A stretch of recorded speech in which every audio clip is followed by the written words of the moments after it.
Worst blizzard in years. She was completely trapped until James, a quiet mechanic from town, pushed through the storm to reach her. When he spotted her military ID, his hands began to shake. By morning, a Black Hawk helicopter would touch down outside his shop. Hi everyone, welcome to Echo Tales. Let's dive in. For 15 years, Matthews Auto Repair was the last place to stop before 30 empty miles stretched out on Route 16. When James Matthews came back from Afghanistan, face rebuilt after a blast, locals didn't ask questions. They welcomed the silent mechanic with scarred hands and far-off eyes, grateful for fair prices and his habit of rescuing stranded drivers. His father had run the garage until cancer took him. James stepped in like slipping on an old jacket. It didn't quite fit anymore, but it beat staring into nothing. Most days, he nearly believed this had always been his life, that the heat, the gunfire, the screams were all just bad dreams. That night, winter slammed into northern Montana ahead of schedule, blanketing the region in white chaos. Snow fell in blinding sheets, turning the familiar terrain into something cold and menacing. James was locking up when the emergency line rang. "Matthews Auto," he said, already pulling on his coat. "Please help." A woman's voice cracked through the static. Tense, barely holding it together. "My car died, 5 miles east. I'm stuck. I'll be there in 20. Stay inside your car. Run the engine 10 minutes every half hour to stay warm. Any landmarks?" Pine Valley Resort billboard. "Got it. Hold tight." James fired up the heavy-duty wrecker, snow chains already clanking. The wipers barely kept up as he drove through worsening visibility. The weather reports warned of up to 2 feet of snow by sunrise. Being caught out here could mean frostbite or worse. As he crept past the reflective billboard for Pine Valley, he spotted faint hazard lights blinking through the snowfall. A sedan, almost buried already. He eased the truck alongside and stepped into the howling wind. Snow sliced down his neck and stung his face. The car window dropped. Inside, a woman in her 30s with short, dark hair. Her face was calm, but her eyes told another story, tight with controlled fear. The kind soldiers wore when staying strong mattered most. "Engine just died," he shouted. She nodded. "No warning, nothing." "Wait in my truck, heater's on." She hesitated, grabbed her backpack, and bolted for the cab. James popped her hood and shone a light into the engine bay. Even in the whiteout, it was clear. This wasn't a quick fix. The timing belt had failed, likely damaged the valves too. The car wouldn't be moving tonight. Inside the tow truck, the woman sat close to the vents, hands soaking in the heat. She was tense, but composed, handling the crisis with soldier-like calm. "Timing belt's shot," James told her. "Need to tow it in. I'm James Matthews." "Alexis Kelly," she replied. "Thanks. Thought I might freeze out there." "Not the night to get stuck. Temps are crashing." As they drove, James noticed her scanning the snow, checking her watch, staying alert. Small things, military habits. He'd seen them before. "Passing through?" he asked. "Helena, job interview, should have checked the forecast. Montana blizzards hit fast." She nodded, eyes following the swirling dark outside. "Any hotels in town?" "Pine Valley Motel. Basic, but warm. They'll have a room." At the garage, James unhooked the sedan and rolled it into the bay. Alexis stood nearby, observant, watching him work like someone trained to notice everything. "Need some ID for the paperwork," he said, grabbing a clipboard. She handed over her license. As he scribbled the details, a military ID slipped from her wallet. James bent to pick it up. Froze. Captain Alexis A. Kelly, MD U.S. Army Medical Corps. His hands started shaking. The memories hit like a bomb. Sand, blood, unbearable pain, and a voice calming him through the terror. A woman, a medic. She'd worked frantically to keep him alive, voice calm despite the chaos. "Stay with me, Marine. You're not dying on my watch." Before the medevac lifted him away, she'd pressed something into his hand, her dog tags. "Return these when you're back on your feet, Matthews. That's an order." He'd worn them ever since, tucked under his shirt for the past 10 years, the metal warm against his chest. "Something wrong?" Alexis asked, noticing the change in his face. James swallowed and forced his voice to stay steady. "Just Army Medical Corps. I was in Afghanistan too. Marines." Her eyes shifted, just slightly. "I was there. 2 tours." He returned her ID carefully, trying not to stare. She wouldn't recognize him, not with the altered face, the titanium plates, the patchwork features. It resembled who he used to be, but not quite. Like a portrait drawn from memory. Close, but off in the details. "Your car needs major work," he said, grounding himself. "Parts won't get here before the storm clears. You're looking at 3 days minimum." Alexis let out a tired breath. "Figures. Interviews in 2 days." "I can drive you to Helena once the roads reopen," James offered. "If the forecast's right, tomorrow afternoon should be clear." "Thanks, I appreciate it," she said, glancing at her watch. "I should get to the motel before this storm gets any worse." James nodded. "I'll drive you. Just need to lock up first." As they headed out, snow whipped around the truck like white smoke, blinding and thick. James drove with practiced calm, navigating the chaos like someone used to operating under pressure, both outside and within. "You said Marines," Alexis said suddenly. "When were you in country?" 2010 to 2013, James answered. "Helmand Province, mostly." She was quiet for a beat. "I was there in 2013, surgical team, near Sangin." His grip tightened on the wheel. Sangin, the place where he'd almost died, where Alexis Kelly had saved his life. "Rough deployment?" he asked, though he already knew. "The worst," she admitted. "We lost too many." She didn't finish the thought. She didn't have to. He knew exactly what she meant. The ones you saved faded. The ones you didn't stuck with you forever. Through the flurry of snow, the Pine Valley Motel emerged, its flickering sign barely visible. James parked close to the entrance. "I'll check they've got a room." 10 minutes later, she was checked in. James carried her bag to a simple, warm room at the building's end. "Breakfast starts at 6, he told her. "I'll swing by around noon, check the road conditions." "Thanks," she said softly, with real appreciation. "For everything." James nodded and turned. "Matthews," she called. He paused, back turned. Had she figured it out? "Stay safe driving back," she said. "Will do, Captain," he replied automatically, then cursed himself silently for the slip as he walked into the storm. James barely slept that night. The storm pounded against the walls, but the real unrest was inside. Should he tell her? Would she even remember?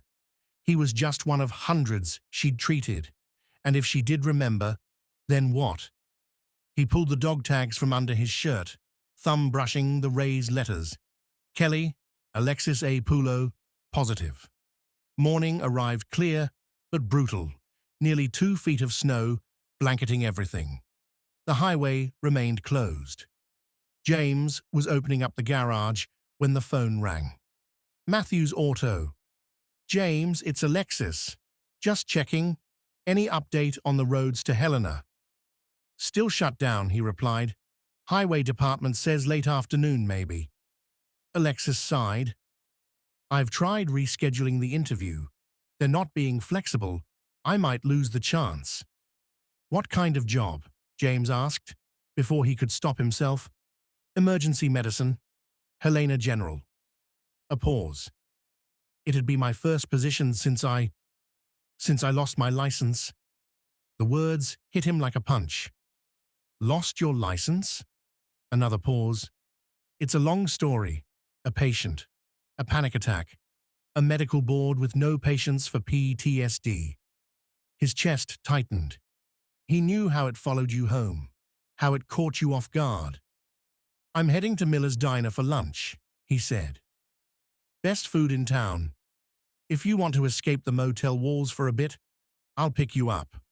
30 minutes later, they sat across from each other at a booth in Miller's. The diner buzzed with locals trading snowstorm stories. Betty Miller herself refilled their coffee, eyes narrowing in curiosity at Alexis. Friend of yours, James? She asked. Customer, he replied. Car trouble. Betty nodded knowingly. Sympathetically, Betty said, Picked the wrong day to break down, honey. But you're in good hands with James, best mechanic in 3 counties. When she walked away, Alexis studied him over the rim of her coffee. Not much of a talker, are you? James gave a small shrug. Never been good with words. Most military men aren't, she replied with a faint smile. They ate in silence, not awkward but easy, the kind born between people who've seen the same kinds of things and don't need to explain. When the plates were cleared, Alexis didn't make a move to leave. Your garage open today? She asked. I wouldn't mind seeing the damage for myself. Back at the shop, Alexis stood beside him as he removed the broken components from her car's engine. She watched with quiet appreciation. His movements were steady, exact. Despite the visible scars on his hands, there was no hesitation, only practiced focus. Those scars, she said suddenly. Shrapnel? James nodded, not looking up. IED, 2013. Where? Sangin. She went very still. I was at the field hospital there, April through November. August 15th, James said, voice quiet. That's when I got hit. Recognition flared in her expression, followed by doubt.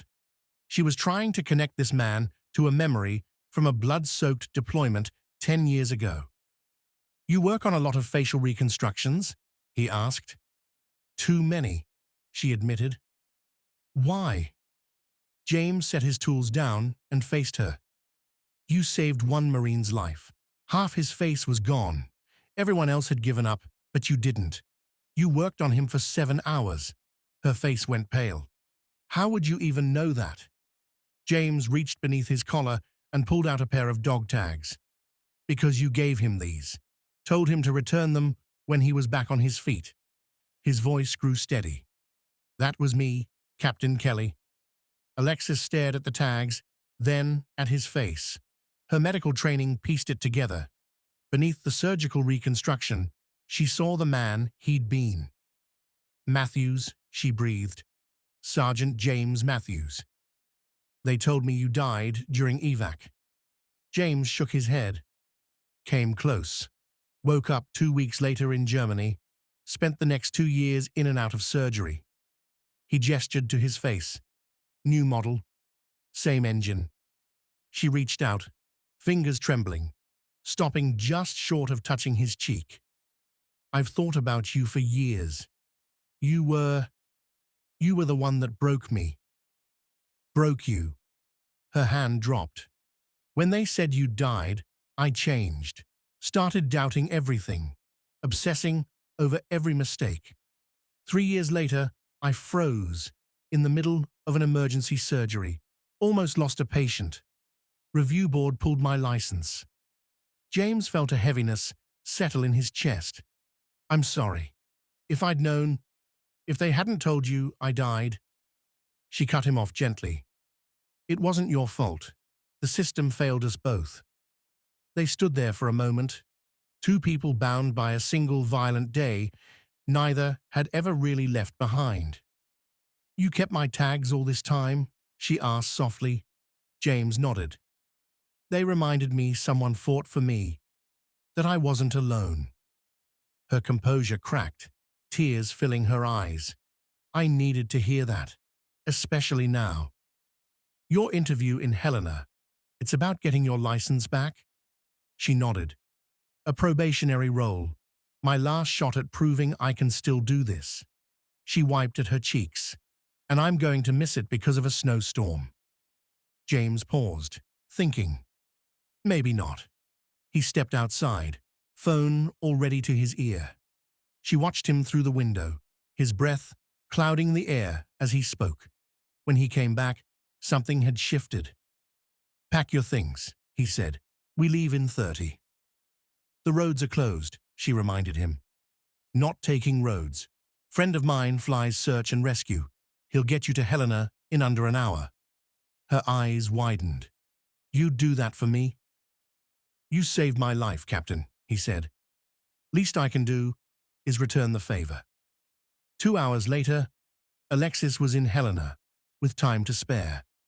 James returned to his garage, the silence settling around him again, like snowfall. He'd given her his number, told her to call, but he didn't expect her to. People moved on. That was how life worked. That evening, as he was locking up, his phone rang. Got the job, Alexis said, her voice alive with disbelief. 6-month probation, but it's a start. Congratulations, Doc. You earned it. I'm staying in Helena tonight, but I'll need a ride back to get my car tomorrow.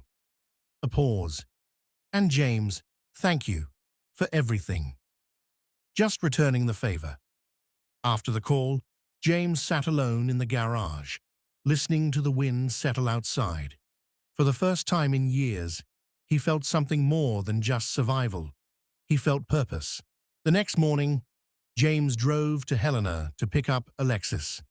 The 4-hour round trip gave them space to really talk about the war, the aftermath, the long road to something like peace. By the time they pulled back into his garage, a strange kind of friendship had formed, quiet, rooted in shared scars and earned trust. Should have your car ready by Thursday, James said, shutting off the engine. Assuming the parts arrive tomorrow. No rush, Alexis replied. I don't start for another 2 weeks. Figured I might stick around a bit, get to know the area. She hesitated. If there's a decent place to stay. James heard himself offer it before he could second-guess the words. My dad's old place is sitting empty. Been meaning to rent it out. It's nothing fancy, but it's furnished. Over the next week, Alexis became a quiet fixture at the garage. She brought lunch, asked questions about repairs, even handed him tools from time to time. The locals noticed, of course. Small towns don't miss much. Betty from the diner winked at James every time he came in, and old man Peterson had slapped him on the back and muttered, About time, son. But it wasn't like that. They were two people who understood each other's wounds. No need to explain the nightmares, the vigilance, the way sudden noises could tighten your chest. Being around Alexis made James feel normal, for the first time in years. Friday evening, they sat on his porch, watching the sun sink behind the mountains. That's when she asked the question he'd been dreading. Why didn't you tell me who you were right away? James exhaled slowly. Wasn't sure you'd remember me, and if you did, wasn't sure I wanted to be someone's bad memory. Alexis shook her head. You were never the bad memory, James. Believing I'd failed you, that was. You didn't fail. He met her eyes. I'm sitting here because of you. And I'm sitting here because of you, she said softly. Funny how things work out. The weekend passed quietly. They shared meals, swapped stories, filled in the 10-year gap with bits of laughter and silence and understanding. I start at Helena General in 9 days, Alexis said one evening. Only an hour's drive from here. James nodded. My father's place needs a tenant, he said. Long term, if you're interested. Alexis smiled. I might be. That weekend, James noticed Alexis stepping outside for a number of hushed phone calls, always when the caller ID was blank. When he asked, she'd just say, tying up loose ends. Sunday evening, they were eating dinner at the local diner when Betty Miller bustled over, barely able to contain herself. James Matthews, what on earth is going on? She leaned in conspiratorially. The sheriff just told me government vehicles were asking for directions to your garage, said they had military plates. James looked at Alexis, who suddenly seemed very focused on her coffee. No idea, he said, but the tension had already started to creep up his spine, that old combat-born awareness that something was coming. Later that night, he caught Alexis sending emails. He saw the subject line on one of the attachments, Matthews-35-Sang. When she noticed him watching, she quickly closed the laptop. Everything okay? He asked. Better than okay, she said, a mysterious smile tugging at her lips. You'll see. Monday dawned clear and bitterly cold. James had just opened the garage when he felt it, first through his boots, then deep in his chest. Whump, whump, whump. Rotors. Not just any helicopter, a Black Hawk. He stepped outside as the sound grew louder, echoing off the snow-blanketed hills. The helicopter swept into view, unmistakable against the sky, circling once before settling in the open field across from his garage. Dust and snow whirled up in a storm of white. Then came the vehicles. 3 government SUVs rolled up just as the blades slowed. Men and women in marine dress blues stepped out, forming into neat rows. At their head, a senior officer with a chest full of medals approached. Sergeant Matthews, the officer called. James's spine straightened on instinct. Yes, sir. Colonel Michael Haynes, 3rd Battalion, 5th Marines, your old unit. He extended a hand. We've been looking for you for quite some time. James shook it, bewildered. I don't understand, sir. The colonel glanced toward Alexis, who had stepped out of the garage behind James, calm and composed. She contacted us, the colonel said. Told us she'd found the Marine everyone assumed had died en route to Germany. Colonel Haynes smiled. We don't leave our people behind, Matthews. Not even the ones who disappear into civilian life. Nearly 50 Marines now stood at attention, in front of the garage. James spotted Alexis off to the side, watching with a mix of pride and emotion. What is this? He asked quietly. This, the colonel replied, producing a small velvet box, is long overdue. He opened it. Inside lay a purple heart. And this, he lifted a larger box, is the Navy Cross, awarded posthumously. Seems we need to correct the record. James stared at the medals, speechless. The official ceremony is this afternoon, Colonel Haynes continued. Your fellow Marines insisted on being here. Some traveled across the country overnight. James looked at the assembled group. Despite the years, he recognized some of the faces, his brothers and sisters in arms, the ones he'd thought he'd lost, the ones he thought had left him behind. I don't know what to say. You don't need to say anything, Sergeant, the colonel said. Just know what you did that day in Sangin, dragging 3 wounded Marines to safety after you'd already been hit. It wasn't forgotten, and neither were you. That afternoon, the small town came to a standstill. Businesses closed. People gathered in the town square. James stood awkwardly in his old dress uniform, surprised it still fit after all these years. Colonel Haynes spoke to the crowd. After the explosion, despite catastrophic facial injuries and shrapnel wounds to his chest and legs, Sergeant Matthews returned to the burning vehicle 3 times, extracting wounded Marines while under enemy fire. Only after confirming all his men were clear did he allow medics to treat him. By then, he had lost over 40% of his blood volume. James didn't remember it that way. In his nightmares, he was always too slow, too late. But as he looked at the 3 Marines in the front row, the ones he'd pulled out, he realized that maybe, just maybe, some memories could be rewritten. After pinning the medals to James's uniform, Colonel Haynes stepped aside. "But Sergeant Matthews didn't just save lives that day," he said. According to Captain Alexis Kelly, who treated him in the field hospital, his case became the foundation for her pioneering work in battlefield facial reconstruction. Alexis stepped forward, no longer in civilian clothes, but in full army dress uniform. Her captain's bars gleamed in the Montana sunlight. "Sergeant Matthews didn't know it," she told the crowd, "but his case led to protocols that are now used in combat hospitals around the world. The techniques we developed to treat his injuries have saved dozens of lives since." She turned to James, her voice softening. "You never stopped saving lives, Sergeant, even when you thought you were just a mechanic in Montana." That evening, long after the Marines had departed and the townspeople had finally stopped shaking his hand and taking pictures, James and Alexis sat together on the porch again. The medals sat between them on the table, still in their cases. "Why did you do it?" James asked. "Contact my old unit? Arrange all this?" Alexis looked out at the fading sky. "Because 10 years ago, they told me my patient had died, that I'd failed." She turned to him. "Finding out you were alive, that I hadn't failed, gave me back something I thought I'd lost."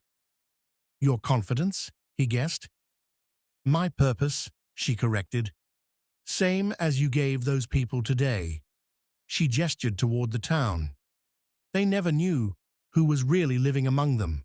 A hero who thought he was just a mechanic. James shook his head. "I'm not—" "Don't," Alexis interrupted. "Don't say you're not a hero. I've sewn enough of them back together to know one when I see one." They fell into comfortable silence as the stars began to appear above the mountains. "I start at Helena General in 9 days," Alexis said at last. "It's only an hour's drive." James nodded, hearing the question she hadn't asked. "My father's house still needs a tenant," he said. "Long term, if you're interested." She smiled. "I might be." The next morning, James opened the garage to find a line of vehicles waiting, more than he'd seen in years. Word had spread. The decorated Marine mechanic, the man who'd come home from a war everyone thought he hadn't survived, and now everyone wanted their car fixed by him. As he started work on the first vehicle, he glanced toward the office. Alexis stood in the doorway, coffee in hand, a quiet look of satisfaction on her face. Some wounds never fully heal. Some battles never really end. But sometimes, the most important rescue happens after the battlefield has been left behind. And sometimes, finding the right person to fight alongside you is what finally brings you home.